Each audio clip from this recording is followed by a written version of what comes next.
So yeah, I can't thank you enough for coming on. I feel like it's been a while us getting to this point.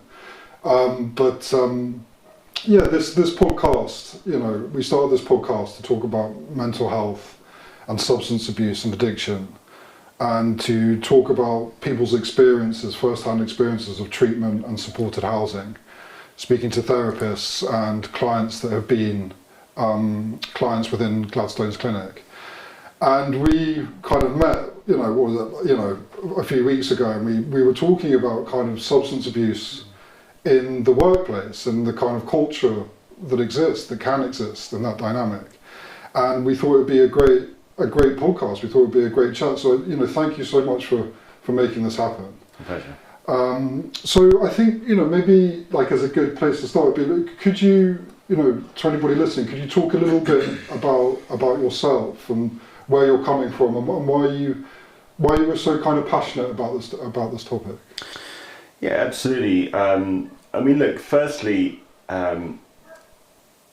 substance abuse is not something I've ever come across myself as a person, but I've been exposed to a lot through my, I suppose, my career of the last 20 years or something, and something that I have seen with either colleagues or friends as we've gone through and navigated the change, I suppose, in life over the last 20 years. And of course, pockets of that have been exacerbated by certain workplace scenarios like COVID, which the whole world was exposed to, and the change in things like social media and so on and so forth. You hear a lot about that, these days, and how it's influencing people from a mental health consideration. But given this, of course, is really to speak a little bit more about people's reliance, therefore, then on sort of certain types of substance to help them get through that. And what I've seen in the last 2 decades of my, I suppose, commercial operational career, and what I've seen and the change of that, of course, makes it very relevant for us to have discussion today about that, and trying to, I suppose, convey some of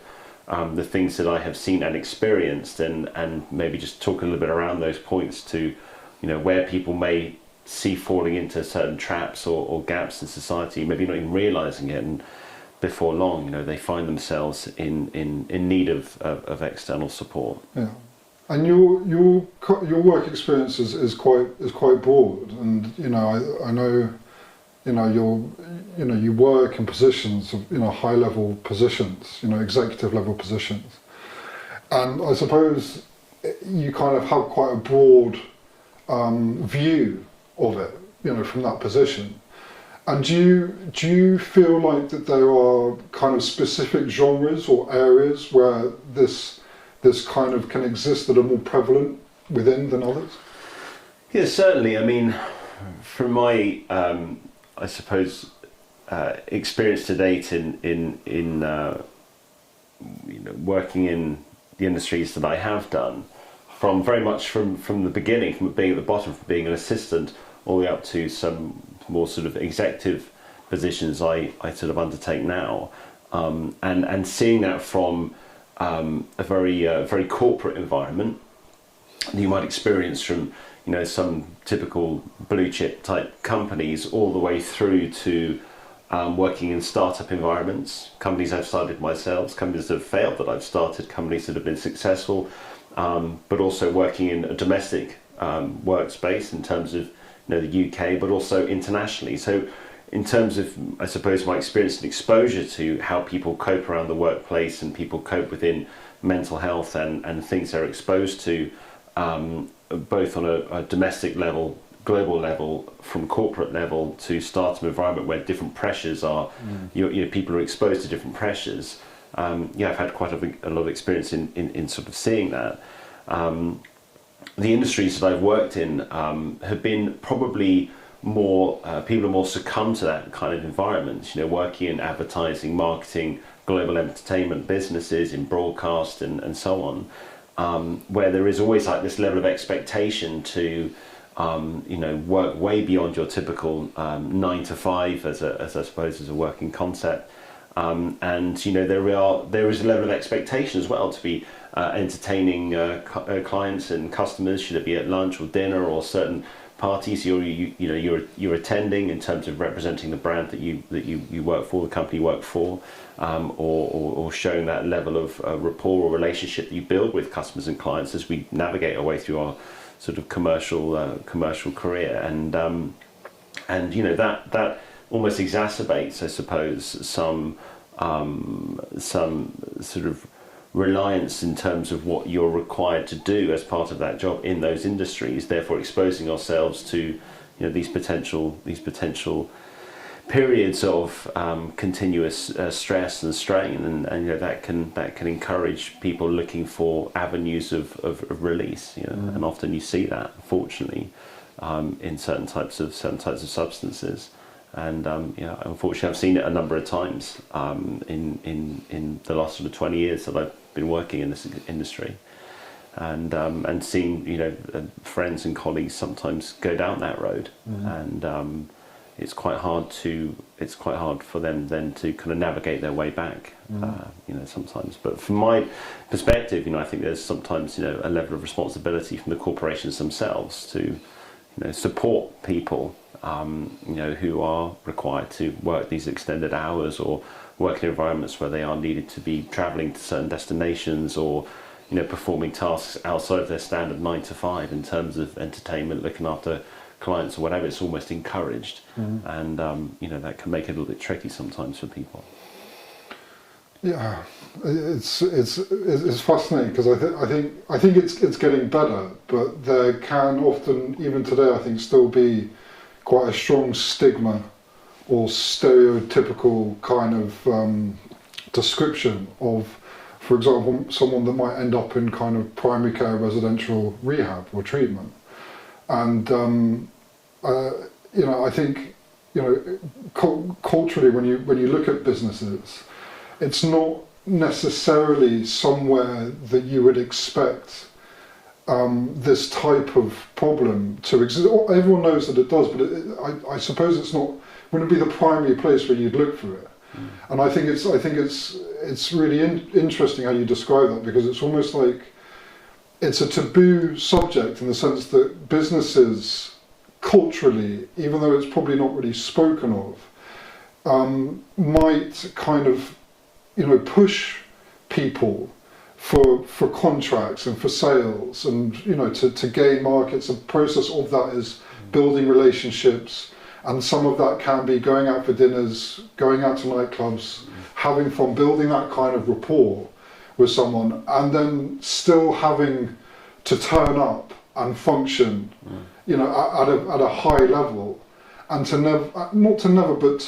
but to not quite fully appreciate how much that can impact and take out of someone, particularly if it's done on a regular basis, and particularly if by doing it you can get results. So I'd imagine like burnout can happen quite quickly in that time. Like you just become exhausted, I would imagine, and it's very difficult to kind of keep both kind of worlds functioning simultaneously. Well, I mean, I think there are two things there. I think that the first is, yes, of course, there is that kind of level of expectation of, say, entertaining clients, entertaining customers, showing something a little bit beyond the standard workplace environment where, you do take people for dinner or to events or whatever it might be, whatever the client and corporate event is. I mean, this happens everywhere, millions of people constantly, it's an industry in itself. And people do build relationships in that way, and there's a level of trust that therefore then is built between two people of opposing kind of companies that come together to do a deal and make money together. Standard process of just generating business between two entities. Fine, that's no problem with that. I think that there is that whole concept of if you are working your standard day, and then in the evening you're having to go out and of course travel on top of that, if you're traveling to a destination where you're in a different time zone, which is fairly normal, to then do that again and kind of time and time again, maybe not day after day, but maybe sometimes week after week on more regular basis, and so on.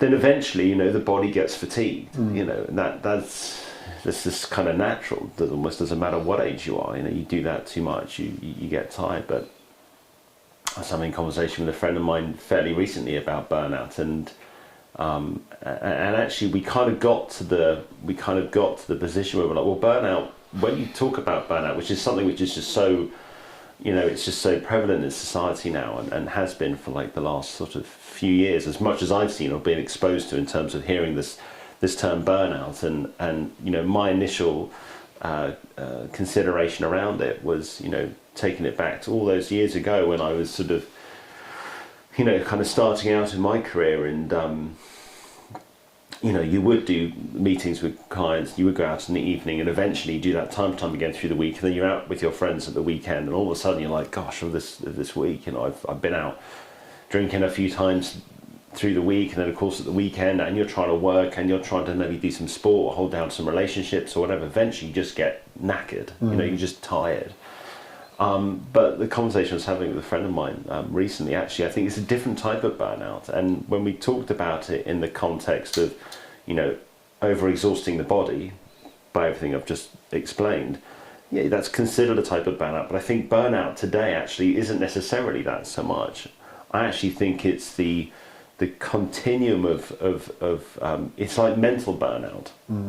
You know, it's not physical, because at the end of the day, you know, if you need to sleep a little bit extra or eat a little bit better, you know, human beings, we're quite resilient creatures. You know, we can bounce back actually, you know, fairly quickly if you change a few things in terms of how you live your life, your daily life. But I think burnout really is coming from this continuous kind of mental attrition that people get now, and I think that comes from this sort of always on concept. And of course exacerbated by mobile and by social and by the fact that we're basically always contactable now.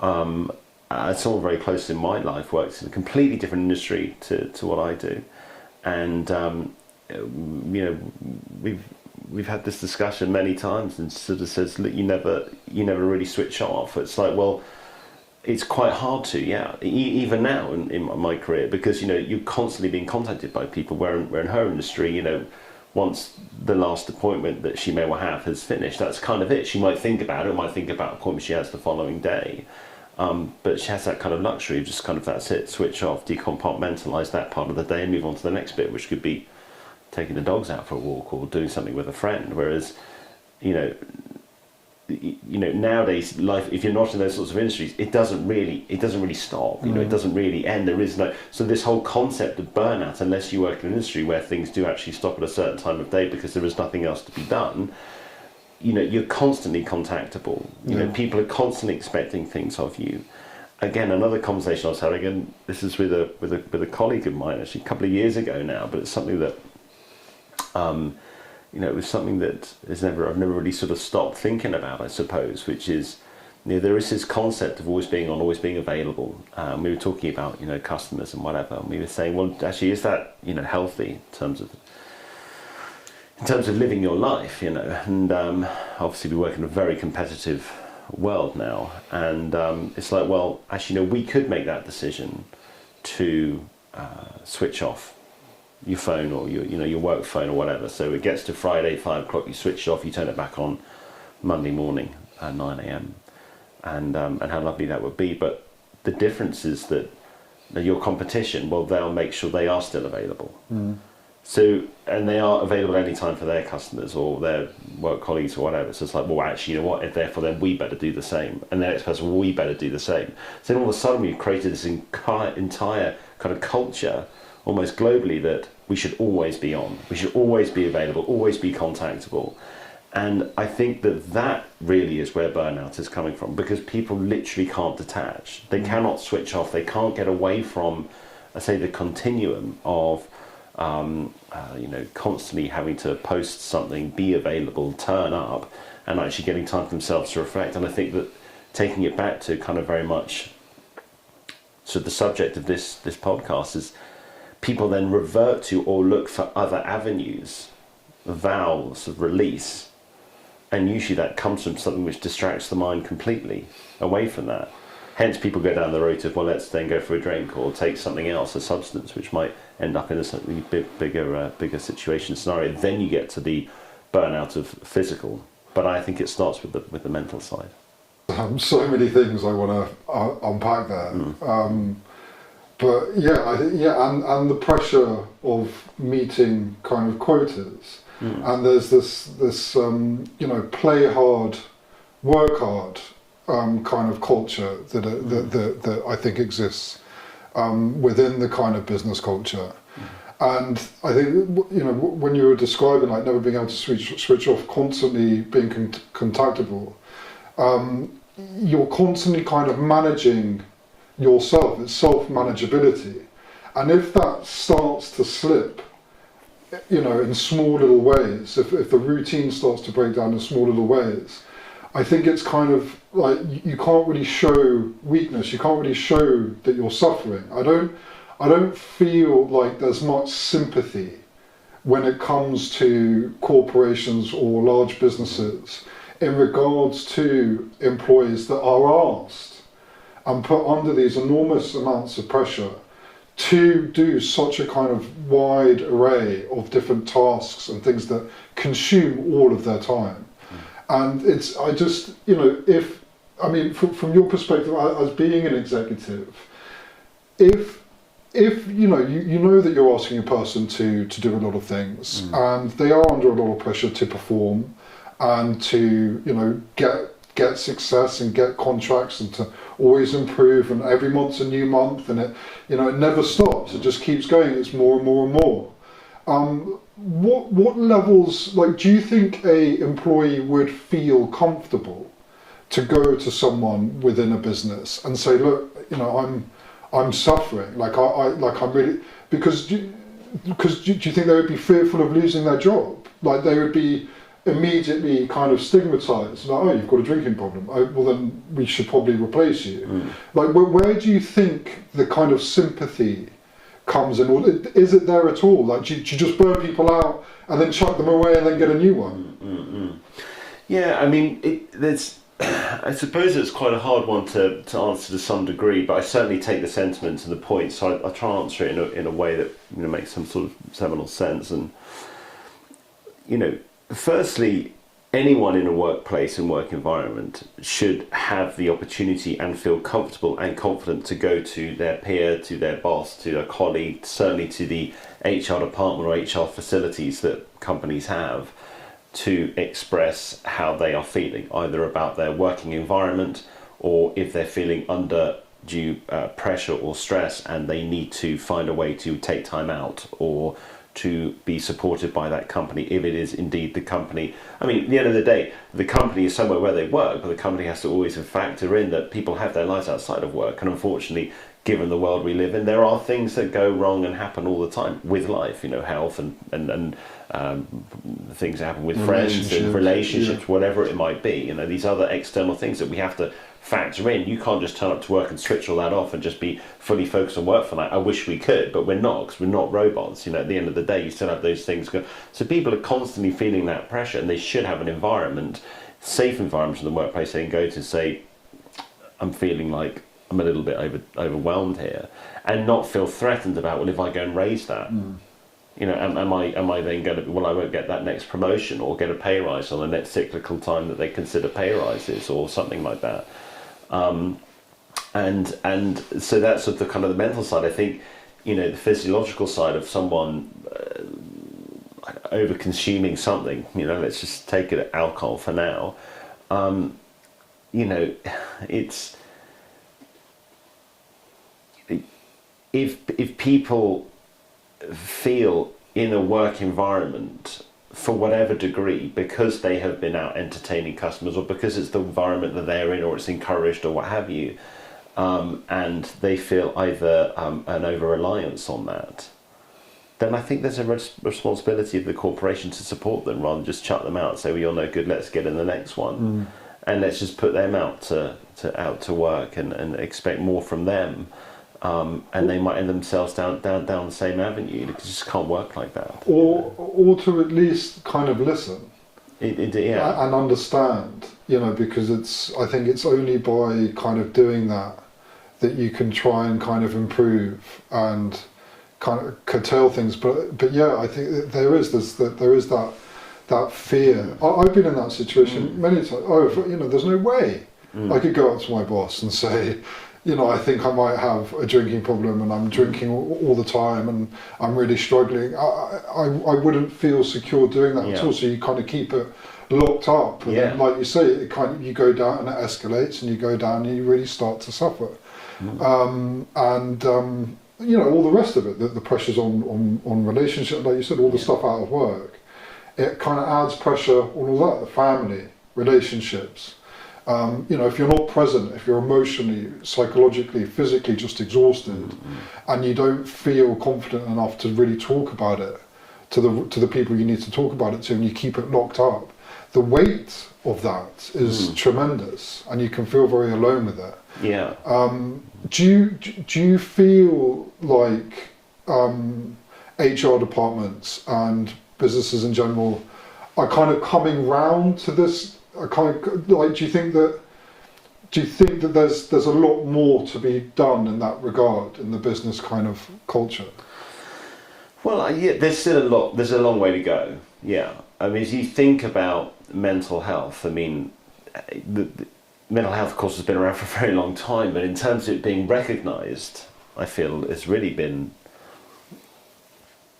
kind of in the last sort of 4 or 5 years. That's what it feels like. When you pick up a newspaper at the week or whatever, you see more and more about this sort of thing. And I know it's been around for a lot longer than that, but in terms of and I think that COVID was a terrible time, but I think it flagged a lot of things for companies, people, corporations, organisations, people responsible for others. All of a sudden this is like, actually we need to listen to the people we employ and people we look after, and HR departments are kind of responsible for making sure that the environment people are working, should it be in an office, which isn't that, if people are coming back to offices now, that happened for the last couple of years, but when people are working remotely, someone sitting in a room on their own all of a sudden doesn't have that support around them of their colleagues and what have you, and they can no doubt go down mental routes of thinking negative stuff, or they might be therefore then using certain types of substances to offset that feeling of that emotion. And there's a responsibility of companies to ensure that they are, and HR departments specifically, looking after the people within those companies to make sure they're giving them the support that they need so that doesn't happen. And I don't think there's enough of that. I don't see enough of it in the world. If you think about all the different companies that we have and different industries that there are and so on, I feel like it's overlooked. And I think that there's a lot more that can be done there, and there is certainly a responsibility of companies and corporations to make sure that that's available to people. But yeah, it's a tough one, also because there's a kind of financial impact and implication to it all. If someone is suffering, then the right thing to do would be to give them time off and allow them to kind of get the professional kind of help that they need if it's at that level. And to do that, there's a large cost implication.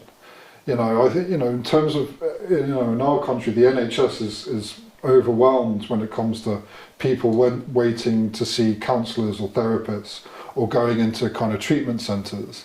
And so often, the options that are available are kind of private treatment centres, and they're expensive, and there's kind of medical insurance involved if it's on offer or it's paid privately, and then there's maybe the responsibility of paying the person throughout this process, which can take between a month or a couple of months.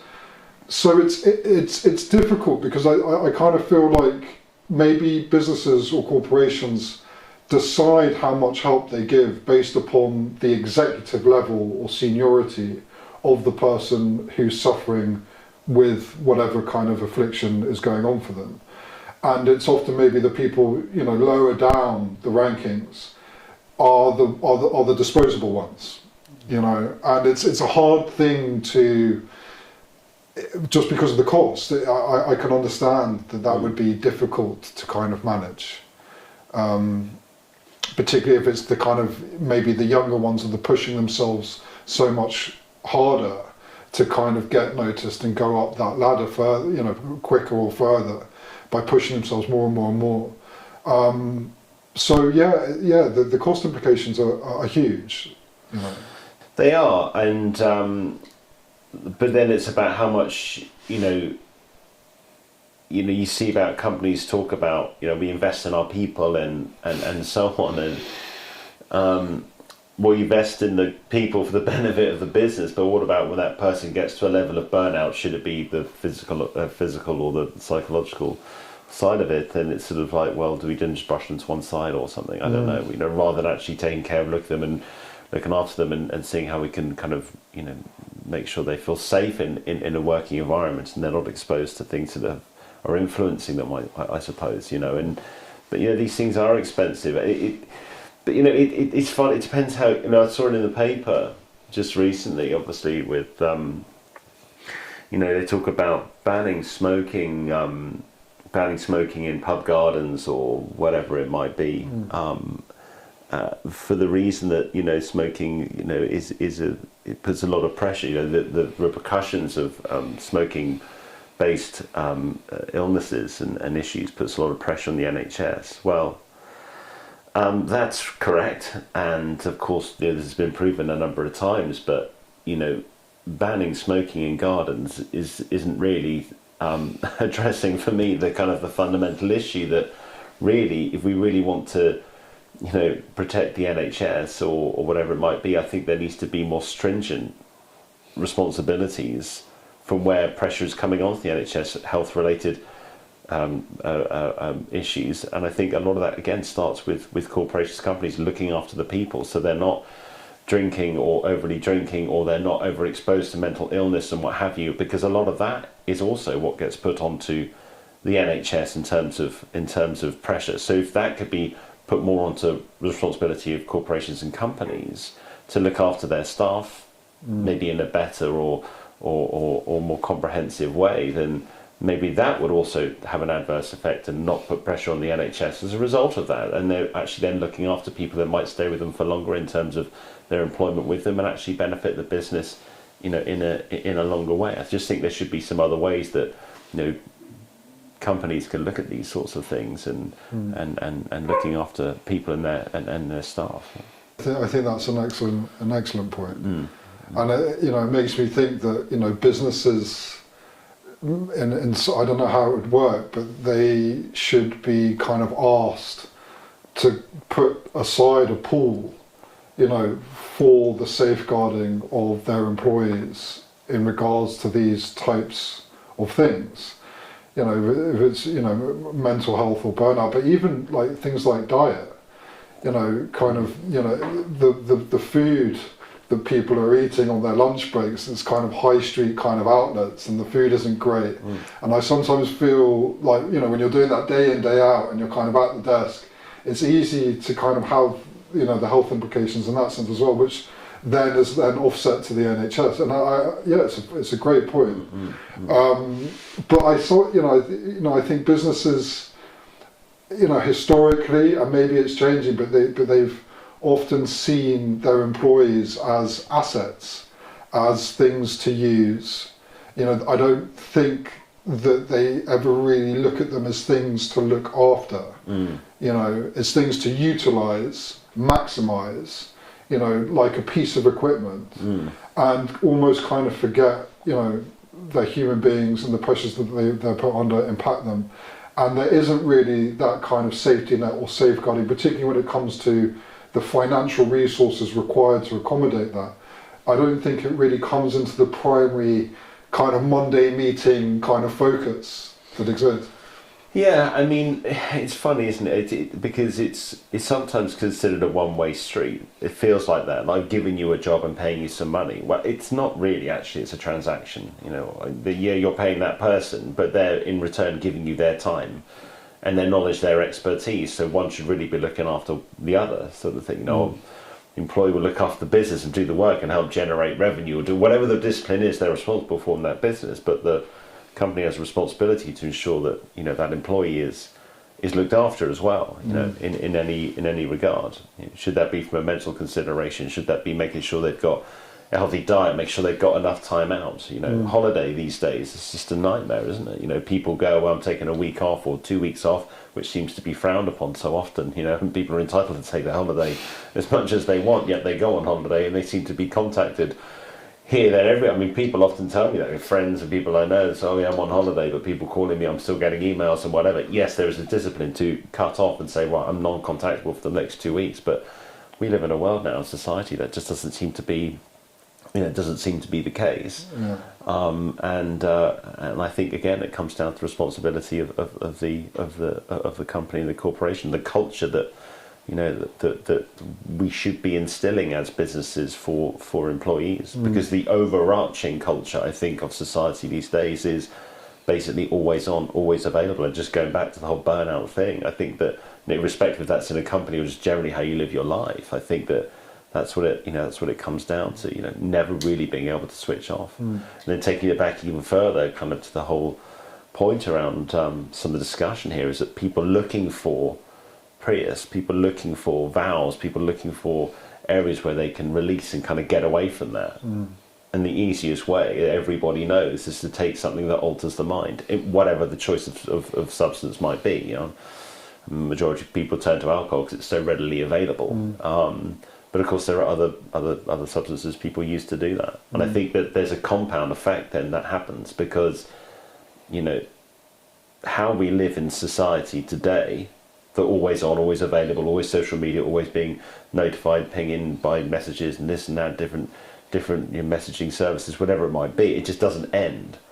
Whereas actually finding a way to get away from that or release yourself from that pressure is by taking something which will alter the mind, so that it just goes around and around in a circle, and before you know it, you're down addiction avenue, and then it's like, now I need some real help. Yeah, I just love that kind of the point you're making, that kind of symbiotic relationship, between society and the institutions that exist within society and the businesses that kind of function within them.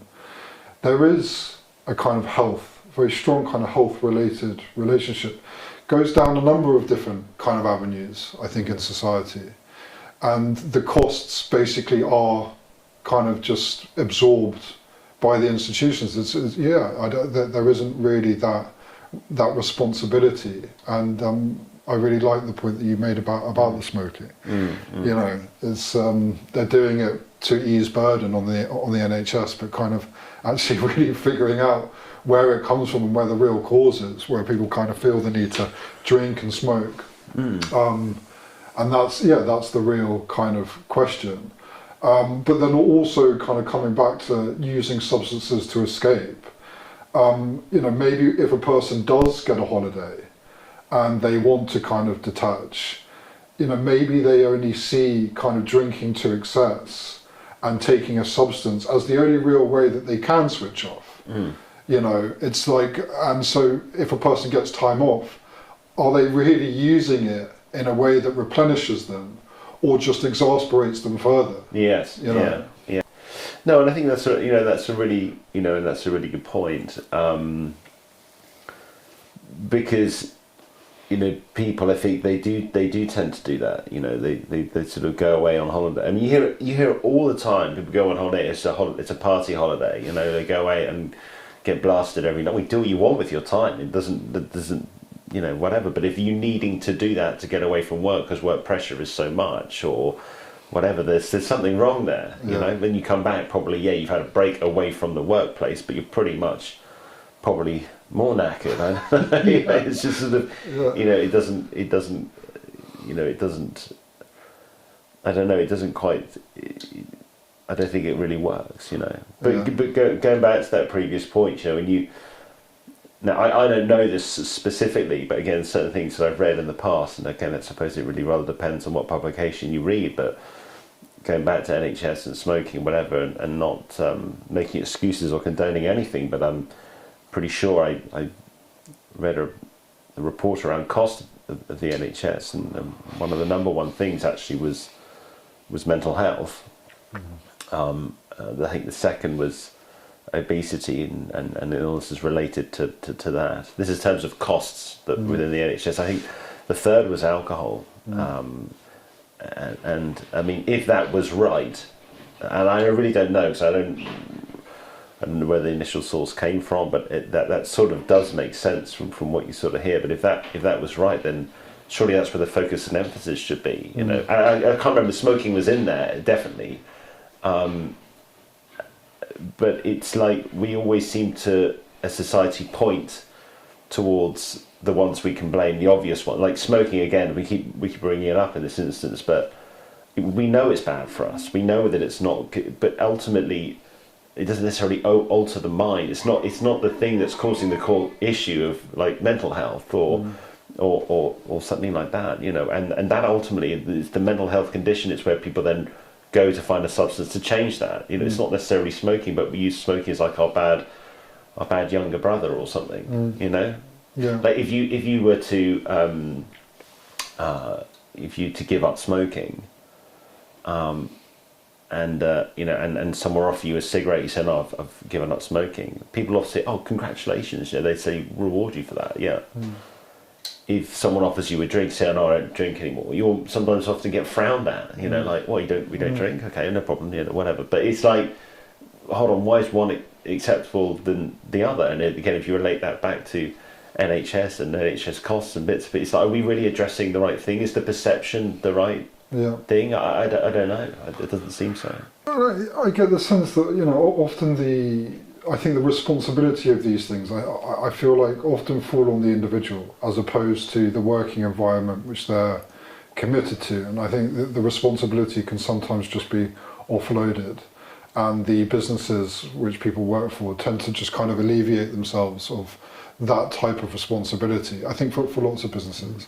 And I remember when Rishi Sunak was talking about the benefit culture before the election, and he was saying, you know, people need to kind of stop having this kind of, you know, benefit culture, and they need to get back into work and they'll be happier and it's productive for them and it gives them meaning and purpose, which there are elements of truth to that. But I also think that lots of people can fall into dire straits and into the benefit system because they do go to work and they get chewed up and churned out time and time again. And I think it can be, as much as work can be productive and meaningful, it can also be extremely demoralising, particularly if someone's kind of been through that pattern again and again and again, and the issues which they can develop, maybe directly related to work, kind of totally diminish their appetite to engage within the workforce again and again and again with the same kind of outcomes. And it can be a very difficult cycle to get out of.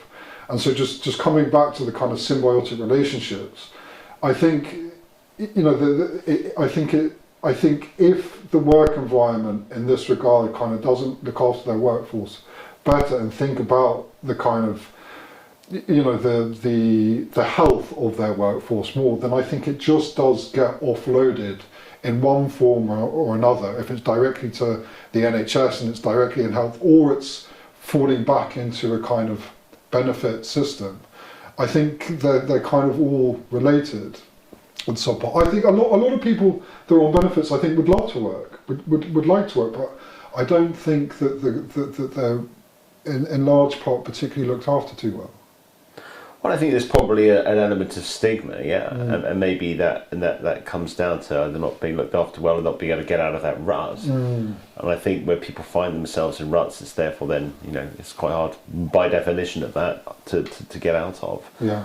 And again, I suppose if we made it more accessible for people to rebuild where things have maybe gone wrong within the office at the point of sorts within that dynamic. Indeed, yeah. Whether you're working for like Costa Coffee or you're a kind of high-level executive for Apple, you know, to have those kind of opportunities to kind of talk and be looked after.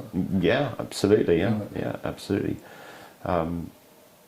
Because it is continuous. You know, there is constant pressure around making sure people do and deliver and you know, and I think that's difficult for people to continuously try and navigate with everything else that goes on in life. And it makes me think of coming to this point of working from home, because this is a relatively new thing.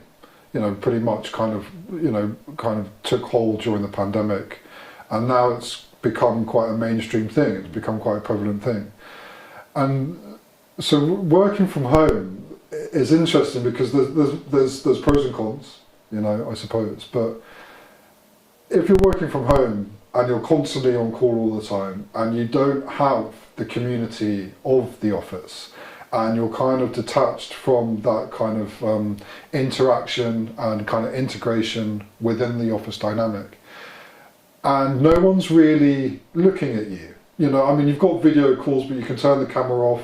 Maybe you can kind of put yourself together for like a video call and then it's off. But no one's like in front of you. No one's smelling your breath. No one's watching how you're walking. No one's seeing your mannerisms. So you can, in theory, get away with a lot of different behaviours and hide them, to a certain extent. And how do you take working from? Do you think it's a disaster kind of waiting to happen, that it's just going to breed more types of behaviours like this, or do you think that again it kind of comes down to where you need to maybe, if you're working from home, come into the office at least a few days a month and be kind of looked after to see if you're still alright? Like, what's your take on that? Yeah, look, it's, as I mentioned, earlier, that whole COVID period, and where we had to live in sort of silos and just exist in a different way. No one's really experienced that for a very long time. It was probably, in a weird way, and I'm not quite sure how to sum it up really, but most incredible social experiment I suppose we've ever seen in modern day. From my own experience, I so I left the corporate world and started working on my own, and then with some others and what have you, many years before COVID happened. So to give it some context, I'll just say this part. So when I first started working from home myself, and this is years before COVID happened. Prior to that, I was running a company where I was responsible for the commercial and advertising team, and we had opened offices almost every area of the world, from Japan, South Africa, obviously in UK and Amsterdam and San Francisco and Mexico. I mean, really everywhere. And I was constantly flying around, phone constantly going, and always responsible for something, people, whatever it might be, to leaving that environment and starting on my own. Where all of a sudden, you get up on a Monday morning. I remember the first Monday morning, my first Monday morning of working on my own, being out of that environment. It was an incredibly lonely feeling, because I was responsible for all these people before that were constantly calling me, constantly needing me. I was always needed to be somewhere. I was always receiving an email with another plane ticket for me to go somewhere, to go and do something. And all of a sudden, you're on your own. The phone doesn't go. No one cares about you. I had a title before, now it's nothing, and that was a really hard time for me to adjust, but I was adjusting at a time when the world, was just carrying on kind of what was seen to be then normal. And my way of getting through that period until things started to scale up, which took a long time, it wasn't like an overnight thing, was like, okay, just remain disciplined, still set the alarm early, even though no one, the phone's not going to ring, generally customers yet, really business yet, not significant stuff anyway, or a team yet. It was like, still get up early, still try and do some exercise, still try and eat healthily and maintain a working day as if I was still employed and doing my kind of normal 9 to 5. And that was quite hard for me. But anyway, so you still sort of saw it through, and then a few years later, whenever it is, COVID of course happens, and everybody, by virtue of the whole, we had to stay at home. Remember, we had to stay in bubbles, all the whole bubble concept and the traffic light thing, and I mean, it was all quite sort of confusing at the time. And I mean, the government was doing what they could at the time to try and protect people for something they'd never come across before. So, but people having to adapt to what I had experienced those years before. Yet when COVID happened, for me it was like, well, apart from the atrocity of what COVID meant, but in terms of working environment, for me I was like, well, this is kind of normal, you know, but I'm quite well experienced in it now, so was able to function and do those sorts of continue with my daily tasks and continue to push the business. The business was online anyway, so to be honest, it didn't make much of a difference. But what was interesting, I thought, through that COVID period, from a business consideration, from a people consideration around business, not all bad atrocity, the bad things are happening, people losing their lives and loved ones and so on, was what was interesting was those that then had to adapt to that. And all of a sudden it was overnight. I mean, don't forget, when I chose to leave that business and start on my own, I had months and months before thinking about it, mentally preparing. The majority of people, you know, there was the announcement on that Monday by the government saying, look, as of like tomorrow or whatever it was, everybody work from home, offices are shut, whatever. People had to adapt immediately. To all of a sudden, you know, there might have been some level of, you know, this is a little bit novel for the first week or two. Then it was like, Christ, is this it? Is this what we're doing now? You know, trying to adapt, it's quite hard to do. And what I found, you know, quite interesting was, you know, when we're working in the workplace environment where it's encouraged to be vocal, be flamboyant, be out there. I'm talking about the commercial entertainment environments that I'm used to from my career, but I've seen thousands of people in. And taking clients out and going drinking in the evening, and the social side of the business, and going out, you know, of lunch times and evenings with colleagues or whatever it might be, that kind of, all of a sudden people are thrown into environment where that can't happen because we're in COVID now, so it's lockdown, everybody has to stay where they are. All of a sudden there's this quite interesting social divide of those who were to be considered extroverts, who might be out there or whatever, want to be seen in the office. Actually, they prefer being introverts, and they preferred that working from home environment. And those that were the true extroverts hated that period and couldn't wait to get back to the office, wait back to that social circles that they're so used to. That was sort of interesting sort of divide. You start to see that people start to show their true colours about the kind of people that they were, rather than what they were expected to be because their working environments at the time and everything they were having to do. But more on that, and kind of back to your sort of specific points, yeah, look, it was, you know, again, speaking with many friends and colleagues who were like, you know, and the people would make joke about it. Oh, you know, the 5 o'clock beer, I could just walk over to my fridge and open it and off I go, because you're at home, you can do that, you know. And if people then chose to drink later of an evening, didn't really matter, because you didn't have to get up early in the morning, take a train to London or do whatever, or be in office and, you know, you're speaking with your boss and they could smell something on your breath because you were drinking all night long or whatever people were doing. I think it was a very difficult period of time. And I think a lot of that has continued still. And it's a very hard responsibility for corporate. I mean, very early, Twitter, X, whatever it's called, they made a very bold statement. You know, within not long of COVID happening, all the lockdown thing and whatever, they said, we're going to be a remote-based business forever now. This is us forever.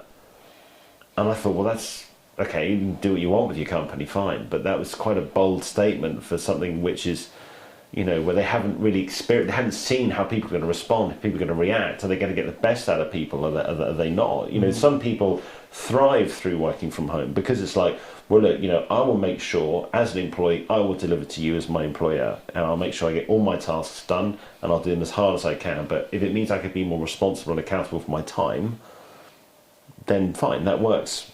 And there's a lot of people that I work with now that works for them. You know, they have the freedom taking their kids to school or doing whatever. They might choose to finish at 4 in the afternoon, they've got everything done, but the following day they might work through till 8 or 9. In office environment, that doesn't happen so much, not commonly anyway. So, you know, but there are some that they can't handle that, you know, and they take advantage of the fact that, oh, actually, you know, I can just flick the video off on my, I'm in a meeting, but just turn the video off. Okay, I'm there, everybody can hear me, whatever, there's a problem with my camera. I mean, I've heard it so many, I've heard them all. I've heard of these excuses, you know, okay, well, no way of proving it, is there? You know, you don't know. And I think that's, you know, I think that's tricky to try and manage, you know, as either employers, as companies and whatever, because people can probably get away with more, or there's less responsibility for them to be more accountable in terms of how they are conducting themselves in the workplace, or because they're not in an environment where they're being seen all the time, and that's tricky. And that's a society, you know, we still have now. I think it's great that some company. This is my perspective, from doing this for 22 years now. But I think it's great that people are going back to the office to some degree, because it does provide structure, it does provide culture, and it doesn't provide the importance of the supportive nature of working for a business and the responsibility the business can give back to the employees. Yeah. So, but it does open up opportunity for people who might want to have a drink through the day or do something to offset the pressure of business, where typically in the workplace that's not so possible.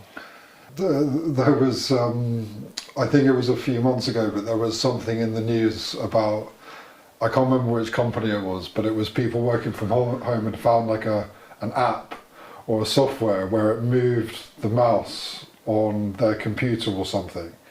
So they could be away from their computer, but if their computer's being monitored, then it looks like they're kind of active and they're moving and they're busy. Right. And so and it was like a big company, I can't remember, but it was like, but even then it's like, it's interesting, how it works. Like, people are trying to manipulate, the system so that they can get it. So clearly it's happening. Clearly it's probably quite prevalent. And I would imagine that to curtail it, businesses probably do implement strategies like monitoring of screens. How long is your screen time up for? Like, is your keypad active? To kind of get some idea, how many minutes have you been on the phone or stuff like that. So they probably do monitor certain things, but I'm sure people come up with ways to get around that, which is really interesting to me, because when it becomes the game of like cat and mouse. Yeah, certainly. I mean, I again recall from a couple of years ago, and we were chatting to someone, and he said, "Where are you?" Working remotely. Working remotely for me is working from home, or working from a remote office location or something. And turned out, this person's in Thailand.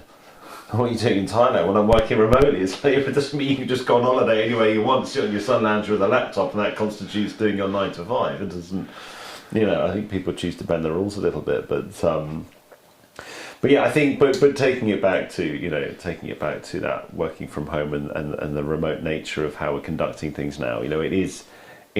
I think we are putting a lot of responsibility on people to act as employees, as in companies, to act responsibly from working at home.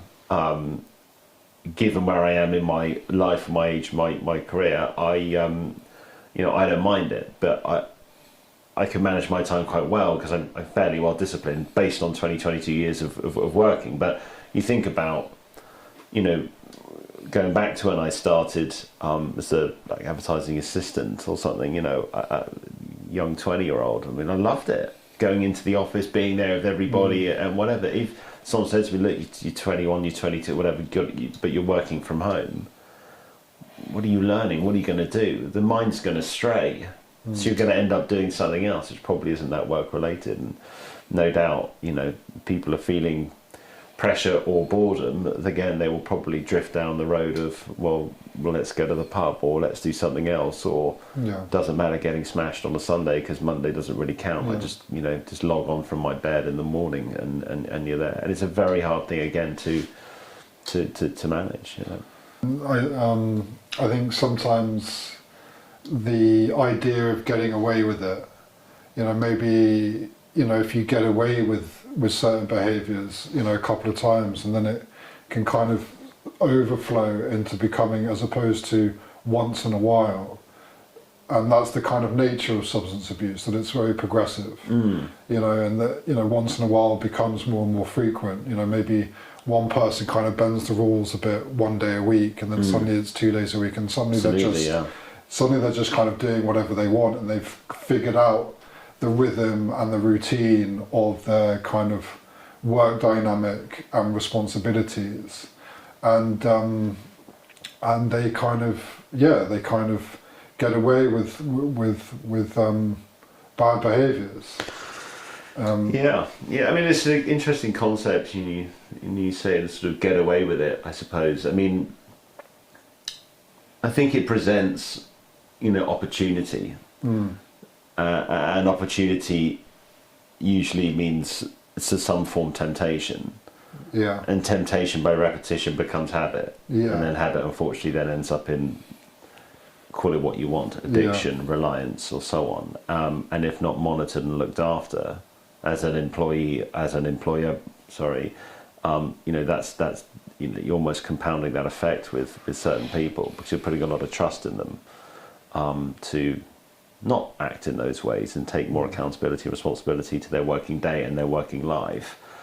But as you say, people that do it once, I mean, we're human beings. You've seen in history, thousands of years, people can get away with something, then no doubt they're going to do it again. Yeah, but when they do it again, they'll reach just a little bit further, and they'll reach just a little bit further, and all of a sudden, either they get caught or they break the back, and breaking the back usually again means they're then in a position where they need support to some degree. It's a new thing relatively, and I think it's probably an adjustment, because it's kind of nationwide, multiple businesses are doing it. And I think maybe it's just a kind of cultural adjustment where the business itself needs to look at it very seriously, just for the welfare of their kind of employees, but also for production levels of them at the same time, and kind of implement safeguarding kind of elements. I do think, kind of, if a person's been working at home solidly for 6 months, I don't know what the time frame would be, but bring them in. An evaluation, like just check in on them, but physically, or change their kind of pattern, get them into the office once a week, every kind of couple of months, just to make sure that they're kind of okay to keep a close eye on it. Yeah, and I think, to pick up on something you said, which I think is really important, it's, you talk about cultural adjustment, that I don't think that's really being supported necessarily from what I see and from what I hear. Yeah, they've just gone running. Yeah, exactly. And we changed the way in which we work as a result of companies deciding we'll do it this way now, or we have to work from home for a certain amount of time because of this, and so on and so forth. But are we changing the culture of the workplace to be supportive of that fairly significant change? Yeah. And more instances than not, I don't think so. Now, okay, benefit of the doubt, when COVID happened, it was, from tomorrow, offices are shut, can't travel, can't do this. But we're talking like, how many years ago now? 4 years? I mean, there needs to be a shift somewhere. Yeah. Because, as companies go, you're responsible for your employees, you're responsible for the culture, as you say, and that's kind of a really hard thing to get right. And if not looked after, it will go awry, and that will cause a lot of issues, both in production, both in accountability, and some people can go wayward. So there needs to be some sort of support mechanism in place, which I think kind of navigates through that change. Yeah, I agree. Coming back to the point we were making earlier, but eventually, if unabated or just unchecked, then it will naturally probably just offload into kind of other social institutions, and then there's a cost associated with that, and so it's kind of the responsibility kind of starts with the individual and the business that they're working with, to ensure things kind of don't get out of hand, but also get out of hand to the point as the volume keeps increasing, because it's getting bigger and bigger and bigger and bigger. But also working from home is quite kind of tech orientated, and that's interesting as well, because it's computers and it's microphones and it's cameras, and there's just so many ways now to blur the edges around it, and it's like I know a big part of it's trust, but it's there's so many things you can do to kind of say, look, I'm here, or I'm over here, or I've done this, and it's so hard to tell. Which is why I think the physical presence of the individual, and maybe kind of random, like, not expect it, but I'm calling you into the office this week, like a random kind of call in, just to check, you're still with us. That kind of, because how it's so difficult, if you're trying to monitor it from a kind of tech orientated standpoint. You know. Yeah, it is. It is. It's a weird one also because the ability for obviously people to work remotely and be employed by companies in other countries, but working from your own, is enabled businesses to scale up, be more dynamic, be more relevant from a commercial consideration. But is it really thinking about the employee themselves, their wealth, their well-being, and so on? And I'm not always sure that's the case. Yeah. And again, taking it back to the responsibility of businesses towards employees, and the employees who might feel under due pressure to perform, to show there's some level of accountability or whatever.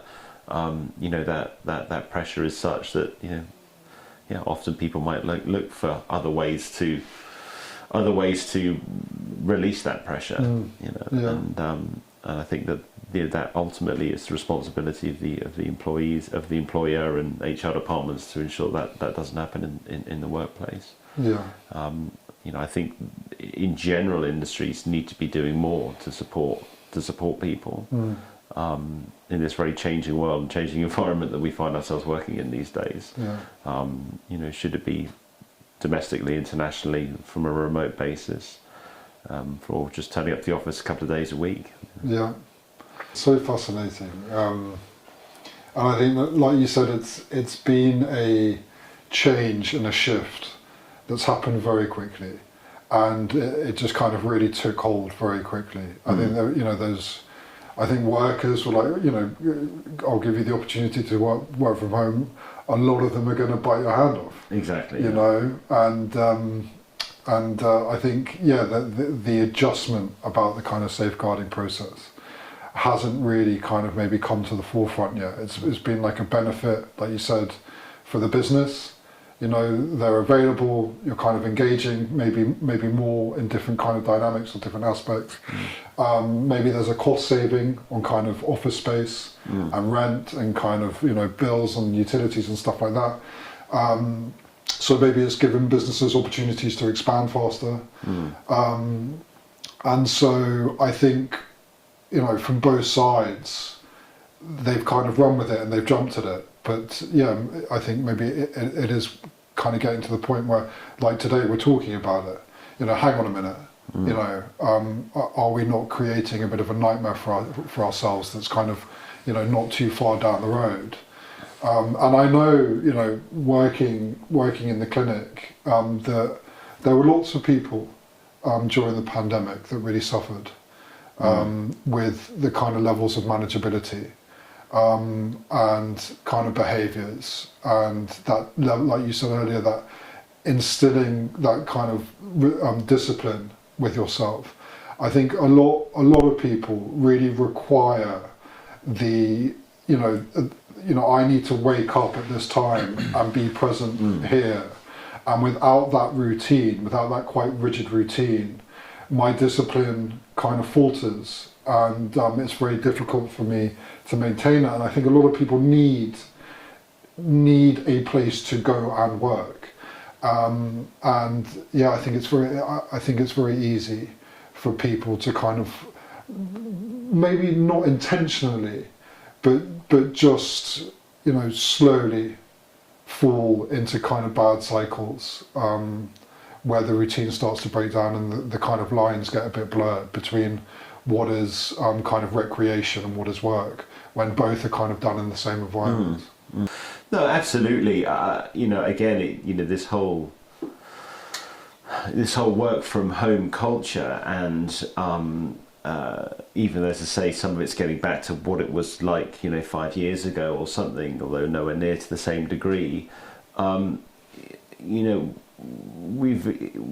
We as industries just expected people to adapt. Remember, at the end of the day, we're human beings. Human beings kind of follow other human beings. We need routine in the round. In general, a lot of people say, "No, I don't. I can do it with whatever." But generally, people need routine. And if you're getting up and you're commuting to work by whatever form, and you get there, you do your morning stand up, depending on the industry that you're in, and then you go through your various meetings through the day, and you take a break at lunch at 1 o'clock, and you go for a sandwich, you go to the gym, or you do whatever, you do get the same in the afternoon, eventually you leave at 5 or 6, whatever time it is, you go home and you cook.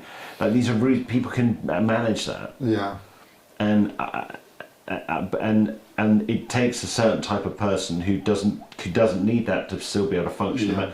So if not, then they are, exposed to, as we said earlier, opportunity to be like, oh, I don't really need that routine, or I can do my own thing, or doesn't matter if I'm or feeling the pressure of things and starting to drink earlier in the day, or whatever it might be. We've just expected everybody to change, and I think that the reason why mental health issues have increased, the reason why alcoholism and has increased, I think it's all been exacerbated by this shift that we haven't been, as society, to be responsible for, or by organisations or what have you, to make that adapt and put in measures in place to protect our people and protect our employees and look after them and make sure there is structure, make sure they still consider a workplace environment to be, irrespective if you're on the road, working from home, or actually in the office, to be structured and have that responsibility and accountability and supporting people, consultants, employees, contractors, whatever it might be. Because, as we said, opportunity unfortunately enables temptation.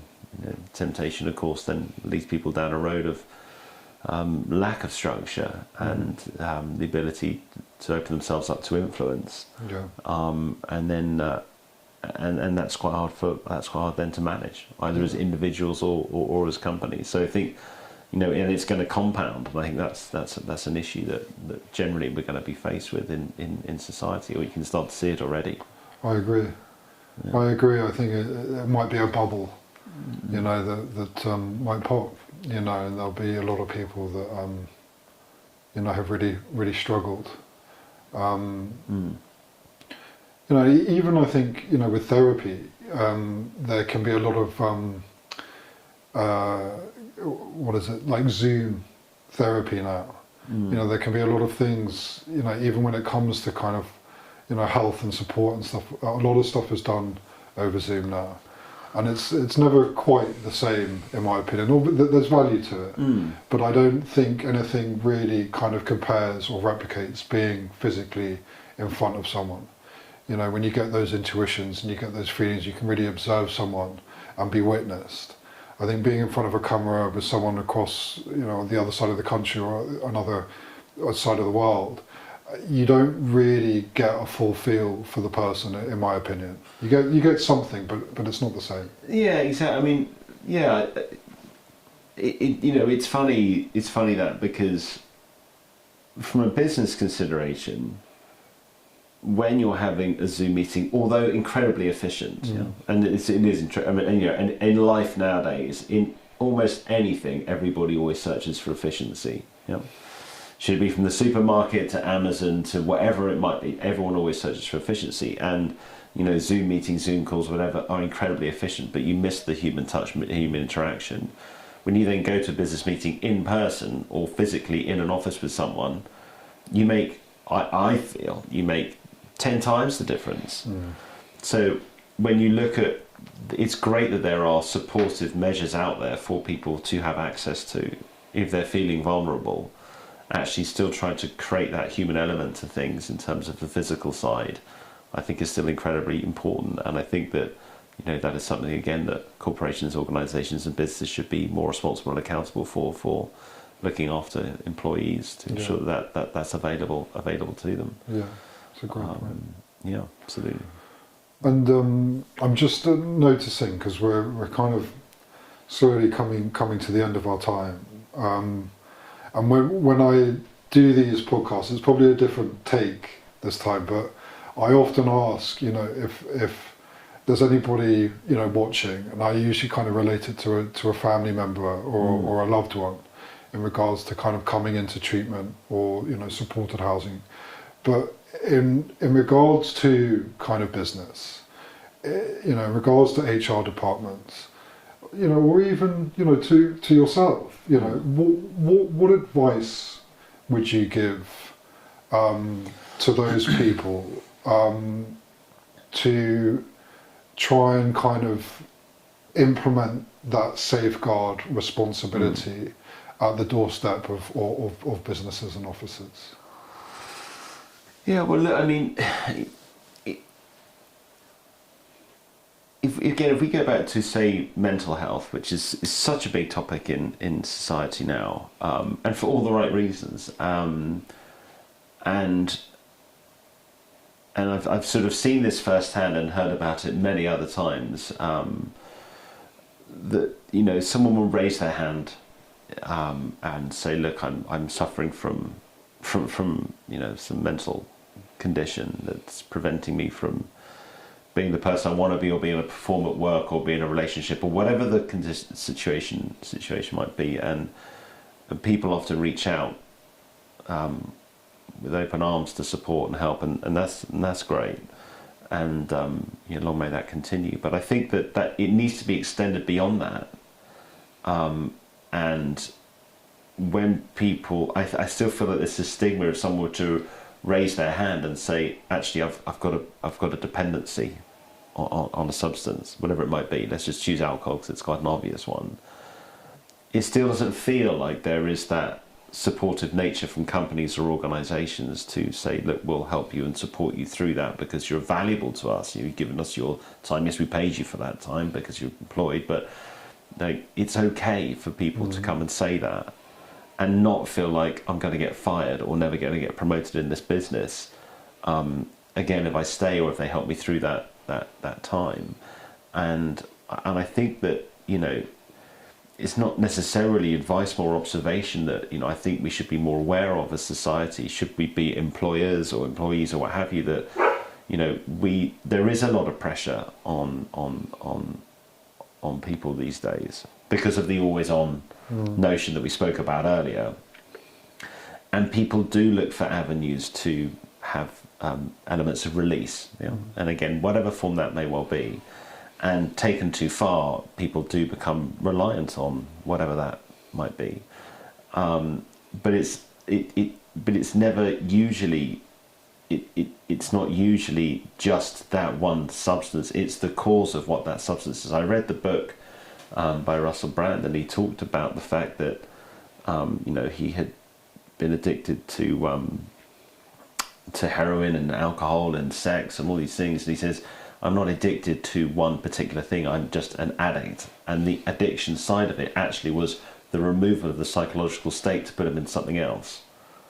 It doesn't matter, the point is, it doesn't matter what he used. It doesn't matter if he's using sex to move his mind away from whatever, how he was feeling, or with drugs or alcohol or whatever. And so it's, you know, if people are feeling that they've becoming reliant on a substance, necessarily mean they're an alcoholic or they're a particular type of drug user. They're using substance to shift their mind, to put them in a place where they perceive to feel happier. And it's a responsibility, I think, of companies and organisations to be aware of this and welcome people in to open up and be personal and be vulnerable and say, look, I need some support here. I need some help here. Yeah. Doesn't necessarily mean that it's because they're an alcoholic or they're taking a particular type of drug or they're doing whatever. It's like they actually need help, and people to kind of speak up a little more and just say, oh, just put them in the mental health box. No, it could be these other things that are going on around them, and there should be more, I think, availability for companies to support their employees to help them through those times, rather than putting pressure on the NHS or just sticking them in a box saying, well, they're no good anymore, let's go and recruit the next one, you know. And I think if we don't address those sorts of things, I think it's gonna compound. It's gonna be harder. And let's not forget, it's getting harder anyway, because, you know, God forbid people think robots are taking over the world, but, you know, there are certain types of programmed solutions, AI tools, and so on and so forth, which are putting pressure on the human ability to perform certain tasks. Yeah. Therefore, maybe the lack of need for certain people or expertise in certain fields of work, because it's just not required anymore. You know, we've developed certain engines and programs to do those things for us. So again, it's going to compound. You know, it's going to become more prevalent and become a bigger issue. And I think it's something that should be addressed sooner rather than later. So it's not really advice; it's more an observation that I can see the direction this is kind of going in, and I think there is a huge responsibility for companies, organisations, and certainly HR departments to support those, to help navigate through these times, which are no doubt going to get harder.